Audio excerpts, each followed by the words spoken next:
Imagine walking down a bustling city street, surrounded by a kaleidoscope of colors, textures, and styles.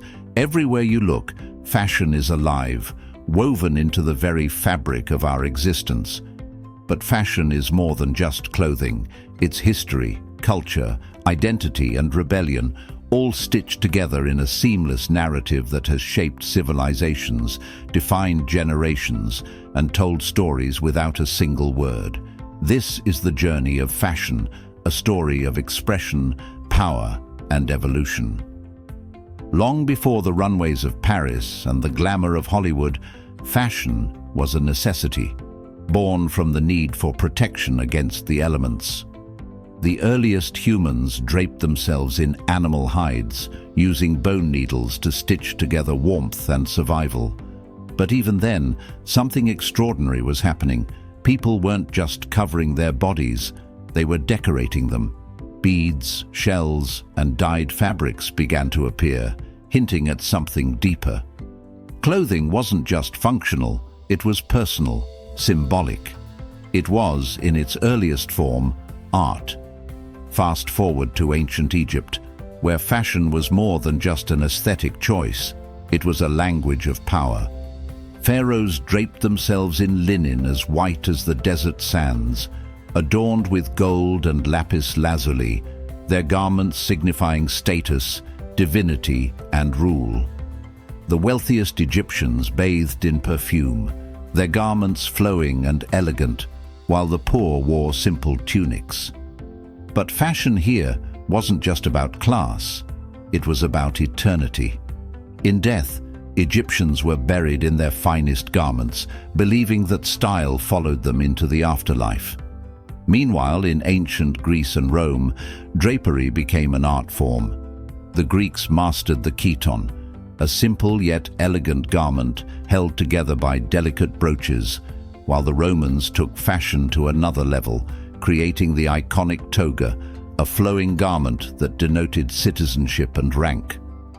Purple dye, extracted painstakingly from sea snails, was reserved for emperors and senators, its rarity making it a symbol of ultimate power. To wear purple without permission, a crime punishable by death. But fashion didn't remain a luxury of the elite for long. As we step into the Middle Ages, clothing becomes a reflection of medieval hierarchy. Sumptuary laws dictated who could wear what. Only nobles could indulge in rich velvets and furs, while peasants were restricted to simple, coarse fabrics. The Renaissance, however, saw fashion explode into a spectacle of extravagance. In Florence and Paris, the wealthy adorned themselves in opulent silks, elaborate embroidery, and towering wigs, each outfit a declaration of wealth, influence, and prestige. Yet, fashion was not just about wealth. It was about revolution. In the 18th century, as the world stood on the brink of change, fashion mirrored rebellion. In France, the court of Louis XVI shimmered with powdered wigs, corsets, and lace, a dazzling display of excess. But beyond the palace gates, the people were rising.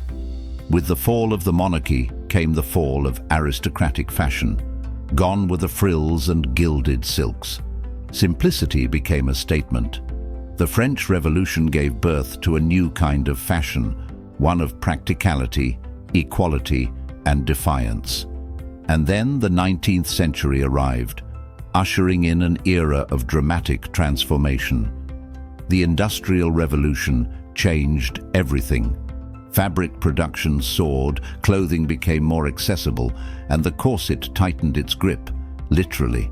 Women were cinched into impossibly tiny waists, layered in petticoats and bustles, while men embraced tailored suits, polished and precise. But fashion was about to meet its greatest transformation yet. The 20th century, the age of reinvention. With every decade came a new revolution in style. The Roaring Twenties brought the flapper, a symbol of independence, jazz, and rebellion. Women cut their hair short, abandoned restrictive corsets, and danced the night away in beaded dresses that shimmered under speakeasy lights. But just as fashion found its freedom, the Great Depression cast a shadow, bringing muted tones and practicality back into the wardrobe. World War II changed everything yet again. Fabric was rationed, hemlines rose, and uniforms became the standard. But from the ashes of war, fashion roared back with a vengeance. In 1947, Christian Dior unveiled the new look, an hourglass silhouette with cinched waists and voluminous skirts, redefining femininity in a post-war world hungry for beauty and renewal. The 1950s were polished and poised. Think Audrey Hepburn's timeless elegance and Marilyn Monroe's iconic glamour. But the 1960s, a revolution. Fashion was no longer dictated by the elite. It was owned by the youth. The miniskirt made its debut, defying convention, as rock and roll and rebellion shaped the era. London became the epicenter of style, with designers like Mary Quant and brands like Gucci setting trends that defied tradition. Then came the 70s, the decade of disco, bohemian freedom, and counterculture. Bell-bottoms, fringe, and psychedelic prints flooded the streets as music and fashion merged in a way the world had never seen before. The influence of rock legends like David Bowie and the rise of punk fashion, led by Vivienne Westwood, redefined what it meant to make a statement through clothing. The 80s exploded in boldness, big hair, neon colors, power suits, and excess.